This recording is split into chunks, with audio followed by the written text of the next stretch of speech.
Good evening. This is Crime Classics. I am Thomas Hyland with another true story of crime. Listen. That's a couple of crocodiles roaring. They can do other things. They can snap. They can slither.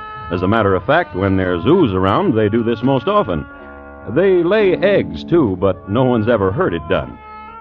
The crocodiles who've been doing things for us are East Indian crocodiles, from a province in the south through which the Ganges flows. Each village in the province has its private pit, dedicated to the happiness of their slimy and slithering friends. And sometimes a fellow would lose hold and fall into the pit, or jump in, or be pushed in. However they got there, the crocodiles took them in their stride. People were their favorite dish.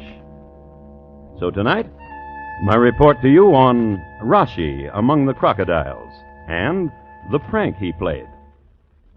Crime Classics, a series of true crime stories from the records and newspapers of every land, from every time. Your host each week, Mr. Thomas Hyland, connoisseur of crime, student of violence, and teller of murders. Now, once again, Mr. Thomas Hyland.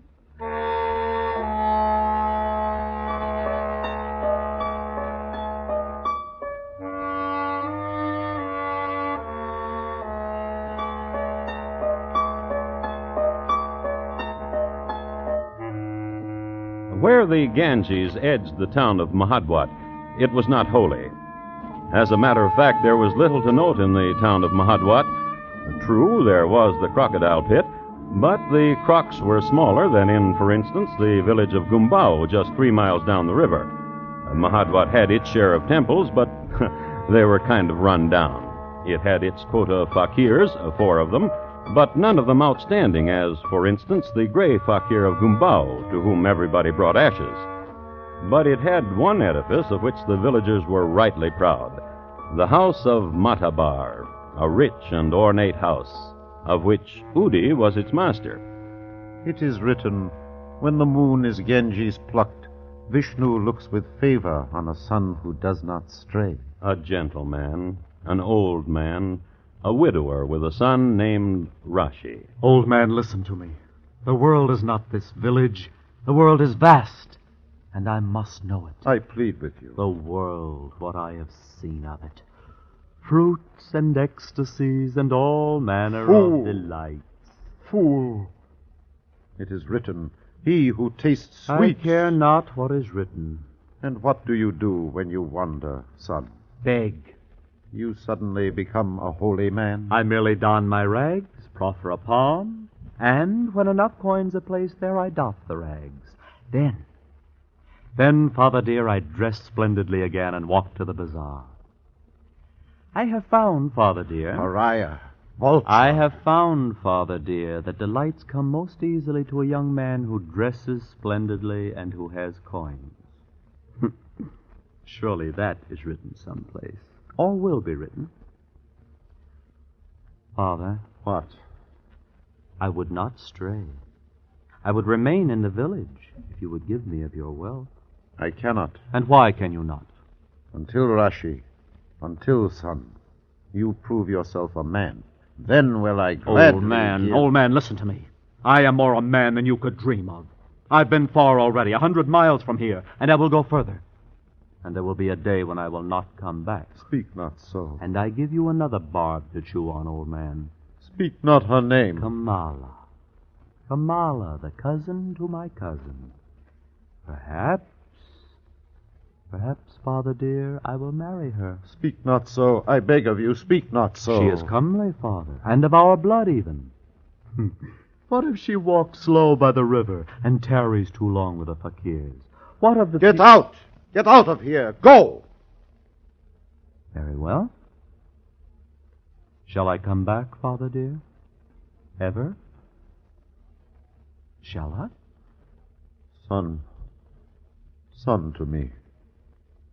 Let me awaken you in your bed here in the morning. Be of my house. I will decide it.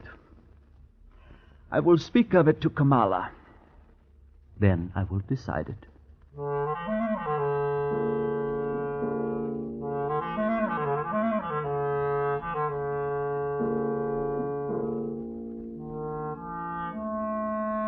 We have gleaned two things about Raschi. He was a gadabout who visited strange cities and begged the price of admission, and he was a bad son. Here's something else about him.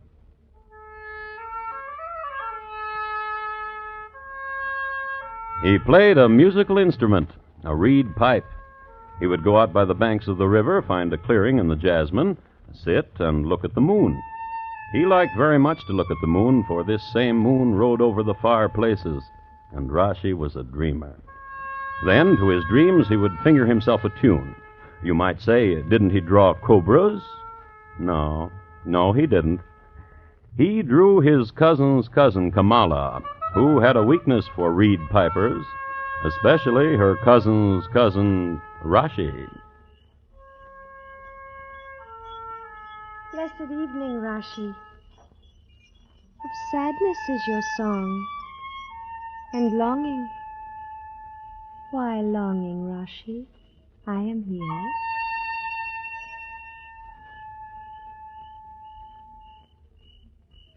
That is the moon, Kamala. Yes. A moon my father will not buy for me. Wicked father. Raschi, Yes. were he to buy it, what would you do with it? Give it to you, Wicked father.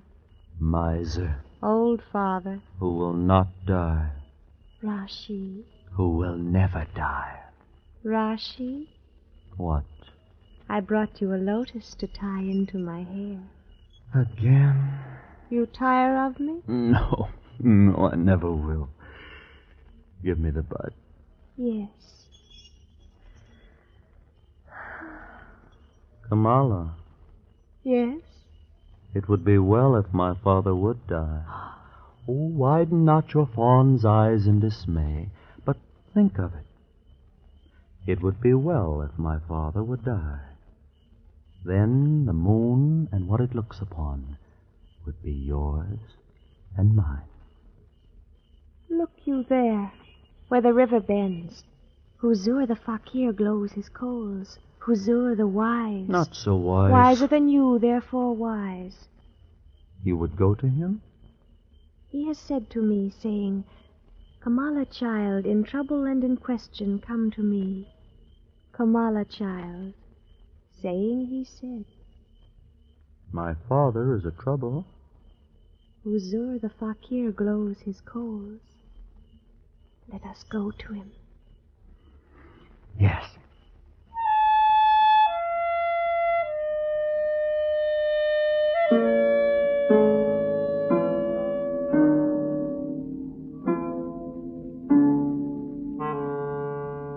Near not yourself to the glowing coals, Kamala, child.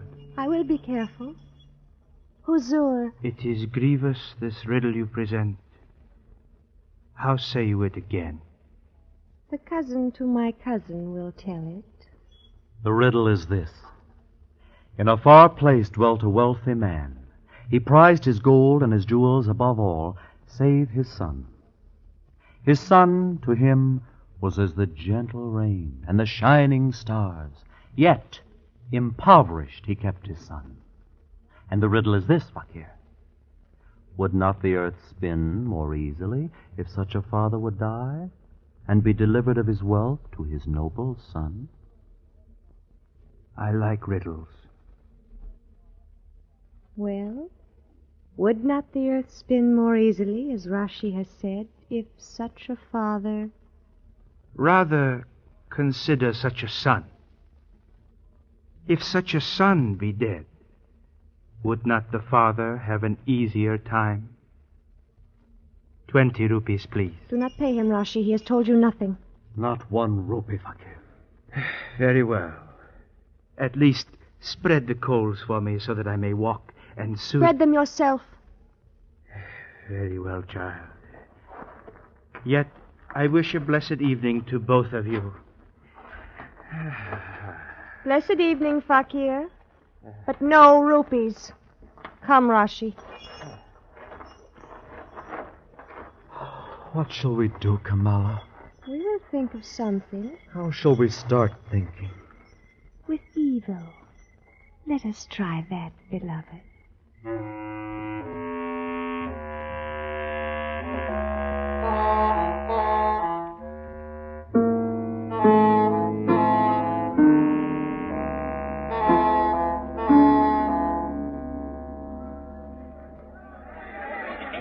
Enough food to eat. Son, why do you mock me in the public market? And what you say is not so. I am in rags, the son of a rich man in rags, nor is there enough to eat. And villagers, listen. These lies you are saying. Why? Listen all. My father sits among his riches and draws his hands over them and laughs in his beard. Nor does he give charity without expecting return. Lies. It is the truth. And I, his son, must share scraps with his dog. I tell you this, all of you, so if one day I am starved... A curse on my son. Better he should be dead.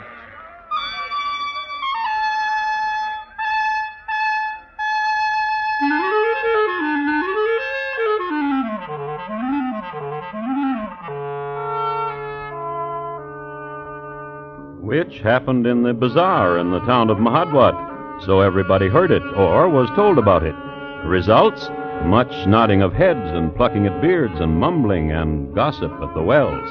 And more so when Raschi was suddenly not around any longer, not at his usual haunts, and no more piping of the reed among the jazzmen. People forgot that Raschi disappeared from town quite often. Instead, they remembered what his father had shouted at him in the bazaar. A father had growled, and the villagers were mumbling. And one day, this happened.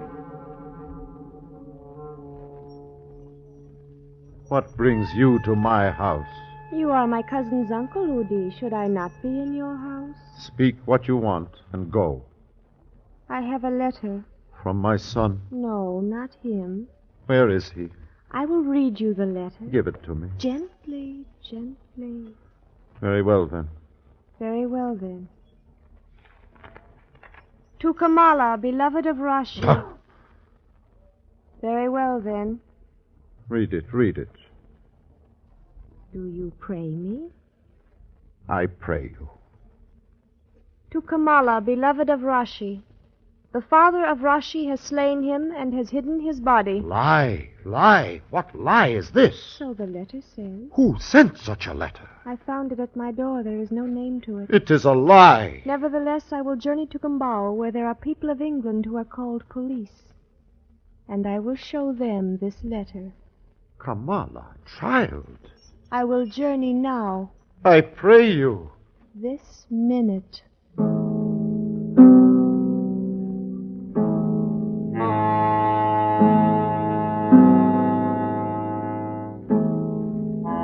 And she did. She showed the letter to the police. They looked all around the village for Raschi. One of the more alert of them noticed that the crocodiles in the pit had been dozing for the last 2 days, which meant they had eaten a lot, which made the police drag the ooze. They found a bone. So they arrested Udi for the murder of his son, Raschi. The penalty for murder in the village was tearing a person in two.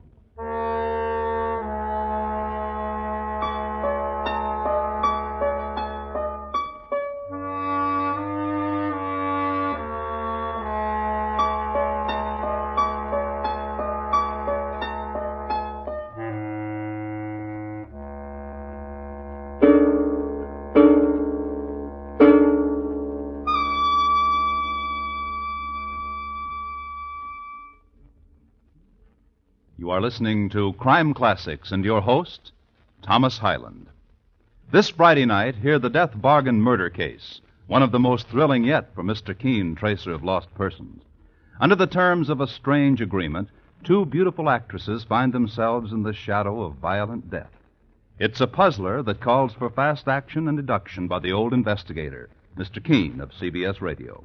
Don't miss him Friday night on most of these same stations. And now, once again, Thomas Hyland and the second act of Crime Classics, and his report to you on Raschi among the Crocodiles and the prank he played.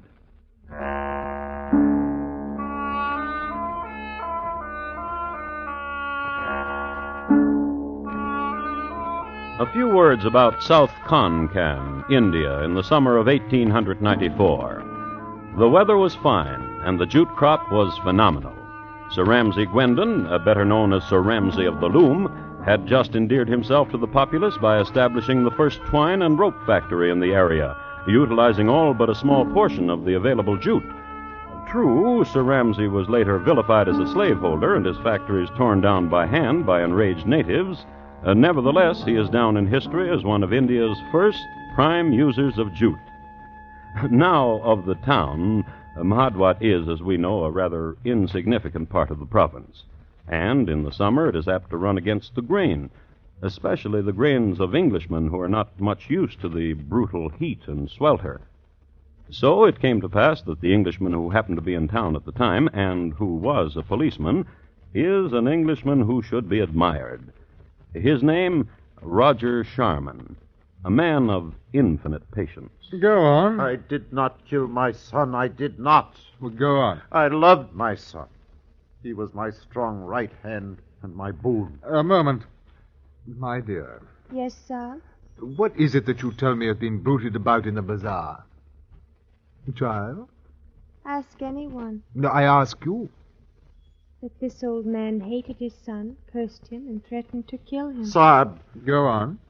do you know of this girl? No. No, what about her? She walks slow and smiles with ease. Go on. She is not to be trusted. She speaks lies. Oh, good fellow. How do you explain this bone? Well? Pardon, sir. This bone. How do you explain it? The one we found in the crocodile pit. Sir, Yes, child. the old man cannot explain the bone, for it is the bone of Raschi, of his shoulder. I swear to you, I would not kill my son. I swear it. Is it not true that you argued? True. And that you wished him dead? In the It is fit of... true. Dear man, I'm afraid you're under arrest. When will you tear him in two? Child. Child, listen to me. Yes? No longer the law of the jungle, but the civilized law. Udi Mataba will be tried, and justice will prevail. Justice will prevail. This means death? If he is guilty. I am not guilty. My dear fellow, you say that so often. What are you trying to hide, dear fellow?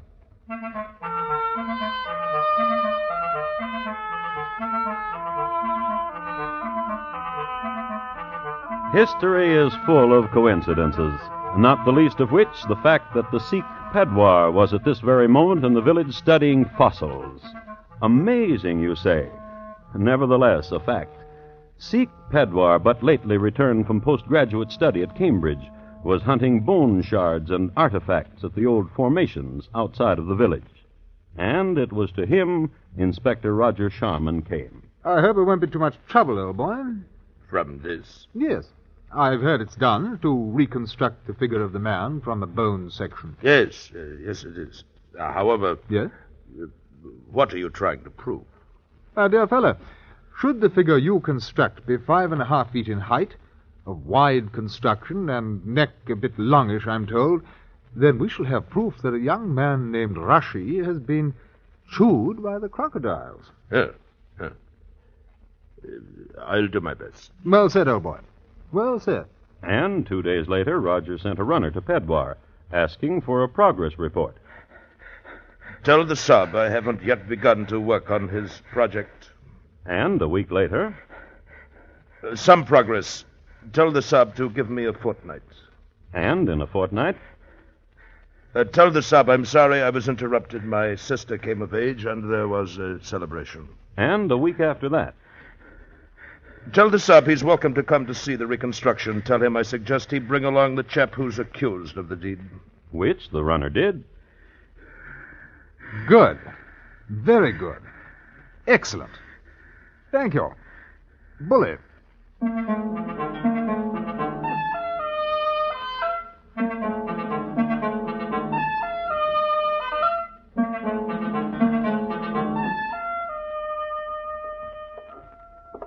This way, gentlemen. It is not my son. It will not be my son. But if it is my son, I did not do it. I swear it. Well, you keep saying that, old chap. Right in here. Ah, there. I say. It is not my son. It is not Of my... course it is not. It's a water buffalo. Oh, I say. But then a joint of water buffalo was thrown to the crocodiles and not Raschi. I would say so. Then I am free. Hold on, old boy. Only a part of your case against you has been destroyed. Your son is still missing, and we don't know what you've done with him. You're charged, and you must stand trial. It's the law. Come along. Boudoir. Yes. Thank you. Thank you very much.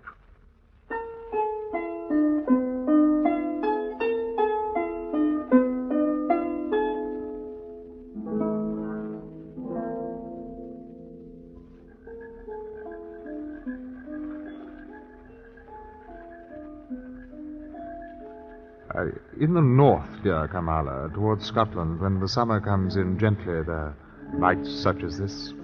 And are you very rich, Inspector? Oh, please, child, call me Roger. Are you very rich, Roger? Rich? Yes. How do you mean, child? Money. Child, you must listen to me. To what? The letter Letter? that you received that said Udi murdered his father. He did. That said he threw his son into the pit with the crocodiles. He did. And the bone? It is the bone of a water buffalo, child. How could you know? But you knew. How could you know? How wise you must be. And Raschi is alive. How very wise you must be. Is he alive? Come. I know a place nearby. Kamala. Come. No. Come. Kamala. Why? Kamala, you cannot let an old man die. If Raschi is alive... If Raschi is alive. If Raschi is alive. Find out if he is alive. Go.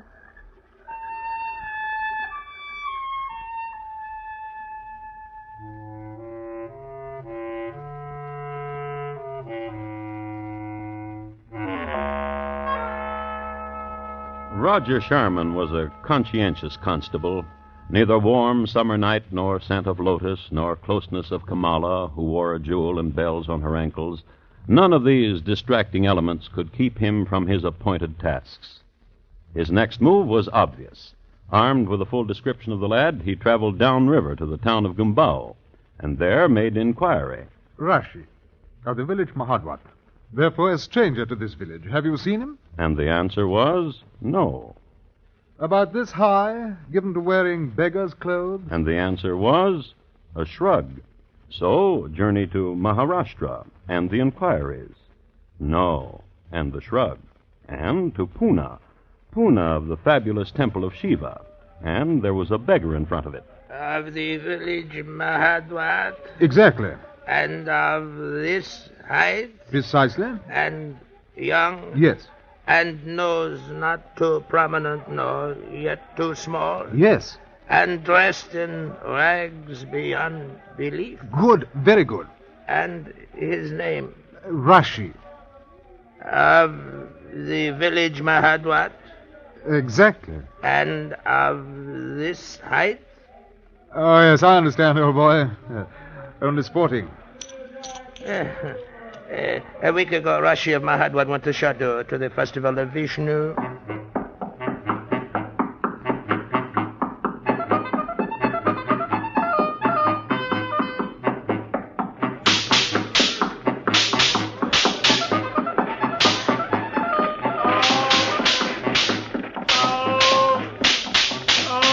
For the love of Vishnu!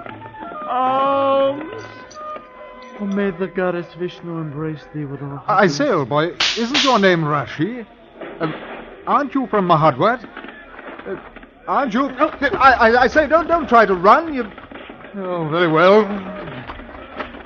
I say, now. Don't tussle. No, it's useless. You know, you're caught. You're a prisoner of the crown. Now, come along.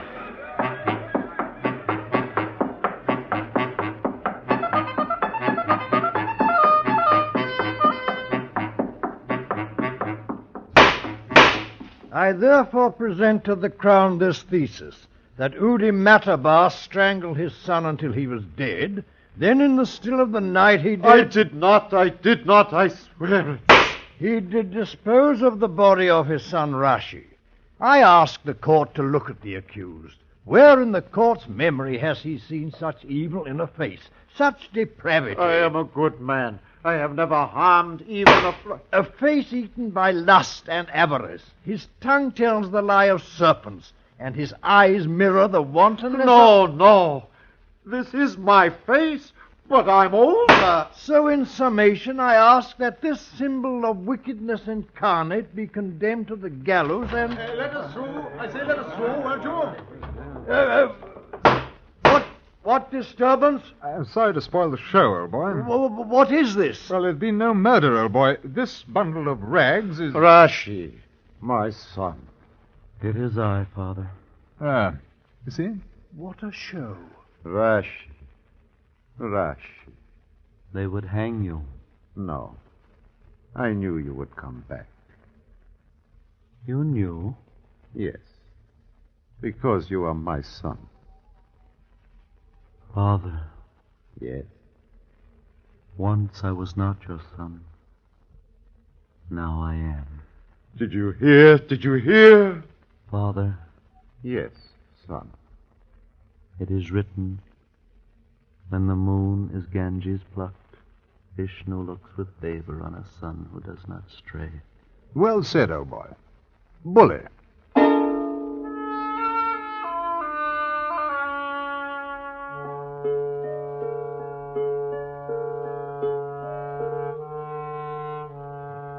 And arm in arm they went home, father and son.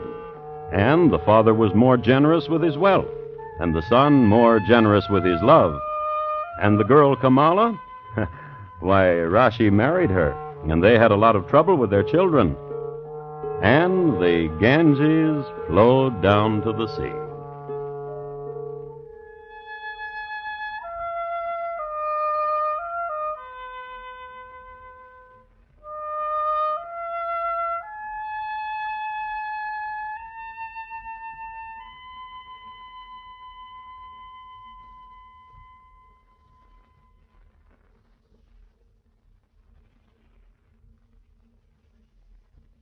In just a moment, Thomas Hyland will tell you about next week's crime classic. Raschi Among the Crocodiles, tonight's crime classic, was adapted from the original court reports and newspaper accounts by Morton Fine and David Friedkin. The music was composed and conducted by Bernard Herrmann, and the program is produced and directed by Elliott Lewis. Thomas Hyland is portrayed on radio by Lou Merrill. In tonight's story, Jack Edwards was heard as Raschi, Jane Webb as Kamala, Edgar Barrier as Udi, and Ben Wright as Raju. Featured in the cast were William Conrad, Jack Crucian, and Eric Snowden, Bob Lamont speaking. And here again is Thomas Hyland. Next week, the Caribbees in the year 1704, when a girl could get a wedding present that meant something, like an island, even if it hurt her husband's career. My report to you will be on Blackbeard's 14th wife, why she was no good for him. Thank you. Good night. CBS Radio will follow you wherever you may go. So if you want the very best, tune us in and be our guest on CBS Radio.